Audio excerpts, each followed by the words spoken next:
Oi, oi para vocês. Vamos ler a palavra do Senhor mais uma vez. Hoje eu quero falar sobre a mulher de Samaria, a mulher samaritana, que está lá no Evangelho de Jesus Cristo. Segundo João escreveu, o capítulo é 4, e uns versículos a seguir. Vai ser um pouco extenso, porque é bem extensa essa palavra, mas eu quero ler até alguns versículos abaixo, que diz assim a palavra do Senhor. Eu vou ler do versículo 3 em diante. Deixou a Judéia, retirando-se outra vez para a Galiléia. E era-lhe necessário atravessar a província de Samarias. Chegou, pois, a uma cidade samaritana, chamada Sicar, perto das terras que Jacó dera a seu filho José.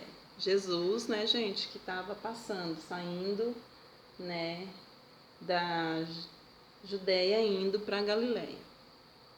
Chegou, pois, a uma cidade samaritana chamada Sicar, perto das terras que Jacó dera a seu filho José. Estava ali a fonte de Jacó. Cansado da viagem, assentara-se Jesus junto à fonte por volta da hora sexta. Nisto veio uma mulher samaritana tirar água. Disse-lhe Jesus: Dar-me de beber. Pois seus discípulos tinham ido à cidade para comprar alimentos. Então lhe disse a mulher samaritana: Como sendo tu, judeu, pedes de beber a mim, que sou mulher samaritana? Porque os judeus não se davam com os samaritanos. Replicou-lhe Jesus: Se conheceras o dom de Deus, e quem é que te pedes dar-me de beber, tu lhe pedirias, e ele te daria água viva. Respondeu-lhe a mulher: Senhor, tu não tens como tirar a água do poço, e é fundo. Onde, pois, tens água viva? És tu, porventura, maior do que Jacó, o nosso pai, que nos deu o poço, do qual ele mesmo bebeu, e bem assim seus filhos e seu gado? Afirmou-lhe Jesus: Quem beber desta água tornará a ter sede. Aquele, porém, que beber da água que eu lhe der nunca mais terá sede. Pelo contrário, a água que eu lhe der será nele uma fonte a jorrar para a vida eterna. Disse-lhe a mulher: Senhor, dá-me dessa água para que eu não mais tenha sede, nem precisar vir aqui buscá-la. Disse-lhe Jesus: Vai, chama o teu marido e vem cá. Ao que lhe respondeu a mulher: Não tenho marido. Replicou-lhe Jesus: Bem dissestes, não tenho marido, porque 5 maridos já tivestes, e esse que agora tens não é teu marido. Isso disseste com verdade. Então, esta palavra sobre a mulher samaritana, a mulher de Samaria, ela é muito maravilhosa, pessoal. Por quê?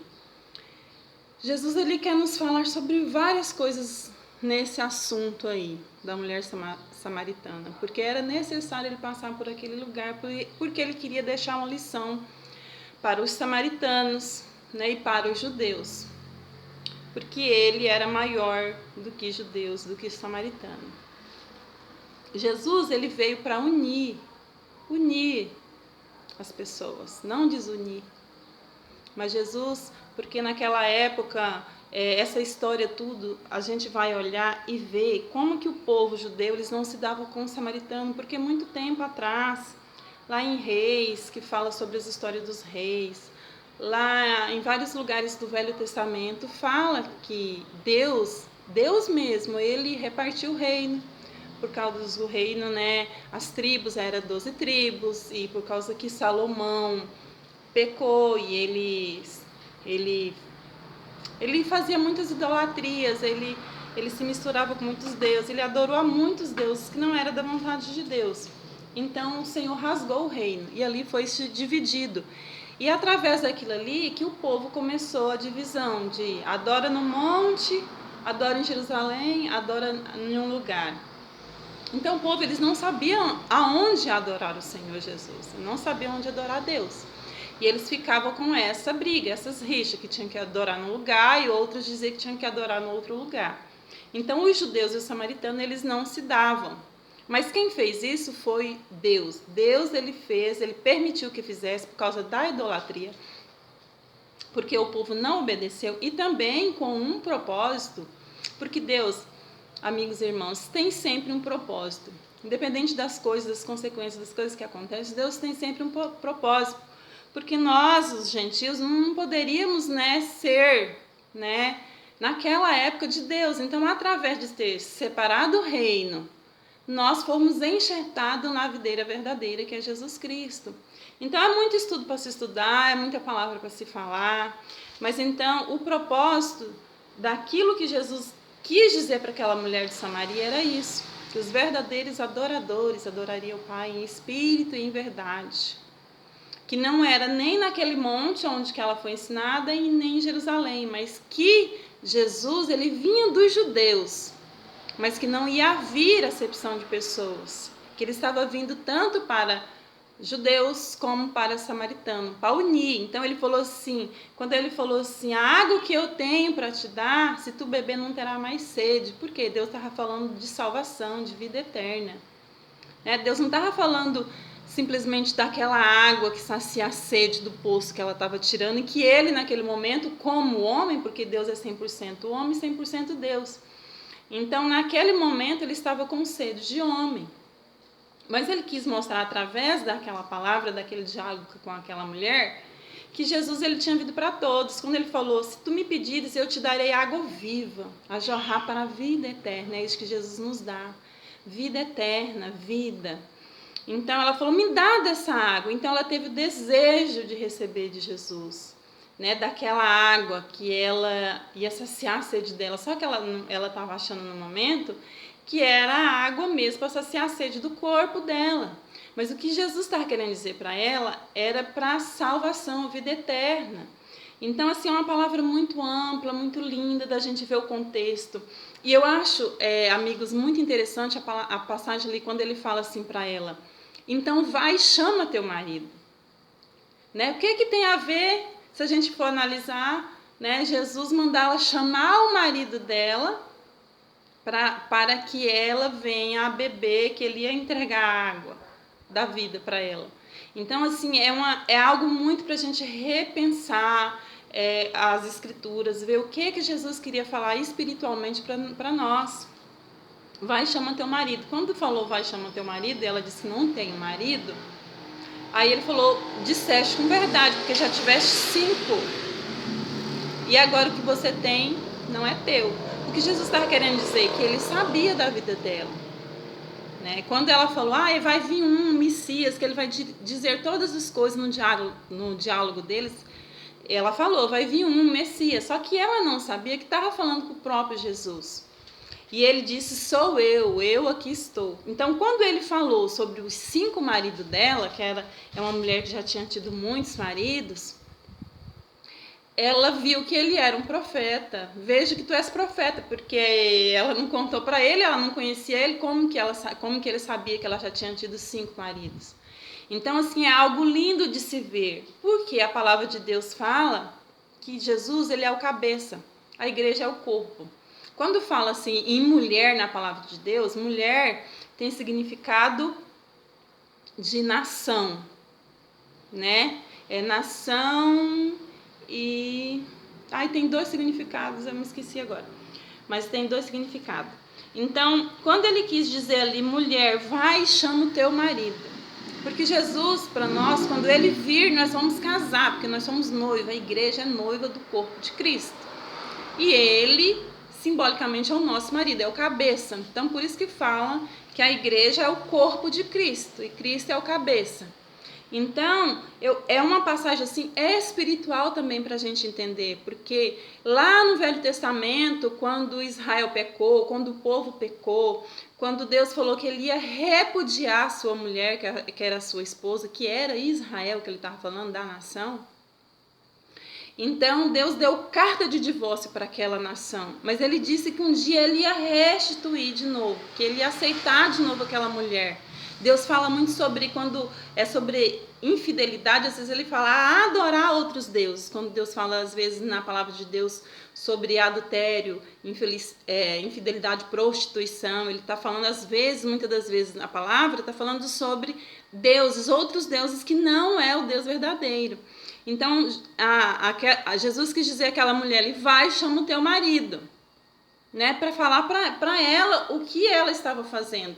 Ela disse, tu és profeta. Então, ela viu que ele sabia da vida dela.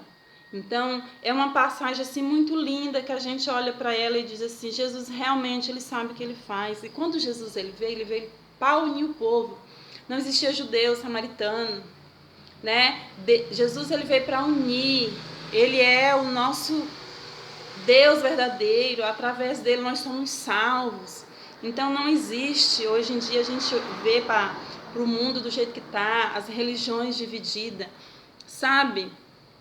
Irmãos e amigos, me entristece muito por eu ver hoje em dia o corpo de Cristo, porque a igreja, não é a igreja, a missão que eu frequento, a igreja católica, a igreja, a Assembleia Madureira, não é questão das placas, mas é a igreja em si, hoje está dividida. Como é que Deus ele vai estar se agradando de nós, igreja, se o povo está dividido, se o povo não se ama, se o povo não se entende? Como que Cristo vai se agradar de nós como igreja? Eu me entristeço muito de ver as pessoas um achando que é mais santa que outro, por causa de um esmalte, de um batom, de uma calça, né? Porque a igreja católica não vai para o céu. Gente, nós precisamos se unir, nós precisamos ser igreja. O mundo hoje está numa fase muito difícil, que as pessoas acham que é cada um por si e não se une, as pessoas não têm amor uma pelas outras. Está aí morrendo as pessoas, só a gente pensa assim, o que nós podemos fazer?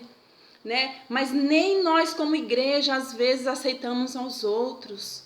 A gente vê que essa palavra aqui ela veio porque os judeus eles não se davam com os samaritanos, porque era inimigo. Por quê? Por causa de religião, gente. Jesus falou assim para ela, vai existir o tempo que os verdadeiros adoradores vão adorar em espírito e em verdade. É isso que nós precisamos, adorar o Senhor Jesus em espírito e em verdade. Né? Que não é nesse monte, nem em Jerusalém, mas nós sermos igreja, nós termos essa água viva que Jesus falou. Quem tem essa água viva vai fluir para o reino, para a vida eterna. Nós precisamos ser um corpo que tem amor, um corpo que perdoa, um corpo que, independente de qualquer coisa, está pronto a ajudar as outras pessoas, a falar de Jesus, a dizer que Jesus ele salva, ele batiza, ele leva para o céu. Nós estamos num tempo muito difícil, que as pessoas elas não se amam verdadeiramente. Às vezes, dos próprios igrejas, dos próprios ministérios, é muita separação. Eu me entristeço muito hoje em dia, nesse mundo que nós estamos, em 2020, a maneira como está o corpo de Cristo. Como que está a igreja? Nós precisamos refletir, nós, igreja, para falar para o mundo, para dizer para o mundo que o mundo precisa de Jesus, que as pessoas precisam crer e obedecer a palavra do Senhor. Porque quando Jesus mostrou para aquela mulher os pecados dela, disse assim, vai e chama teu marido. Se a gente olhar para a palavra, por que Jesus não deu água da vida para ela? Porque naquela época eles se prostituíam muito com deuses, com Baal, com deuses, um monte de deus. Hoje em dia está do mesmo jeito. Existe um sincretismo religioso no mundo terrível. Aí vocês vão dizer, Dilene, o que é sincretismo religioso? Sincretismo religioso é acreditar em todas as fés, em todas as coisas ao mesmo tempo. É uma bagunça, é uma mistura e estão ali fé. Fé você pode ter no demônio, ele pode fazer as coisas por você, mas ele vai te levar para o céu? Ele vai te dar água viva? Ele não vai te dar água viva. Porque o demônio ele veio para roubar, matar e destruir. Ele não quer salvar ninguém, porque ele sabe que os dias deles estão contados. Porque Jesus ele voltará e ele lançará ele num lago de fogo eterno. Então nós precisamos sermos igreja, nós precisamos acreditar que nós precisamos ser diferentes, nós precisamos ter amor. Se fala em amor, se prega em amor, mas quando se fala em divisões de religiões, está todo mundo aí. Um quer ser melhor que o outro. Os púlpitos estão cheios de gente querendo um ser melhor que o outro, né? É a minha igreja que está certa, é a minha que está certa, é a minha que está certa. Olha para a palavra de Deus, porque os verdadeiros adoradores adorarão o Pai em espírito e em verdade. Você precisa estar na verdade de Jesus Cristo, você precisa crer em Jesus Cristo, você precisa mudar a sua vida, arrepender dos seus pecados. Igual Jesus falou para essa mulher samaritana, arrependei, né? Vai lá, busca, muda a sua vida. E através daquilo ali, eu creio que ela mudou a vida dela. Porque ela já vivia uma vida totalmente errada ali. Mas quando Jesus ele falou para ela, vai lá e chama teu marido, Jesus quis me dizer muito mais, não só dos pecados que ela estava cometendo, que ela estava vivendo. Mas Jesus também estava querendo dizer que ele veio e ele era o marido verdadeiro que ela precisava. Que ele é o marido que ela precisa, é Jesus Cristo que jorra, o que sai água, o que dá água de beber, a água viva. Então, o espiritual dessa palavra é isso. Que ele quis dizer que não existe samaritano e judeu, que não existe religião desse jeito, daquela maneira, dessa maneira, mas que vocês têm que crer em Jesus Cristo e que ele é o nosso verdadeiro marido, porque nós a igreja verdadeira, somos a esposa. Quando Jesus voltar, iremos casar com ele, vamos entrar no sábado de Deus, que é o milênio eterno. E para isso nós precisamos ser verdadeiros, ser igreja, ser amorosas, ter os dons do Espírito Santo de Deus que nos concede na nossa vida. É isso, é essa palavra de hoje, né? Muito linda essa palavra sobre a mulher de Samaria. Vamos meditar mais nela. Tem muita coisa para se falar sobre isso, mas vai ficar para a próxima vez. Amém? Beijo para todos.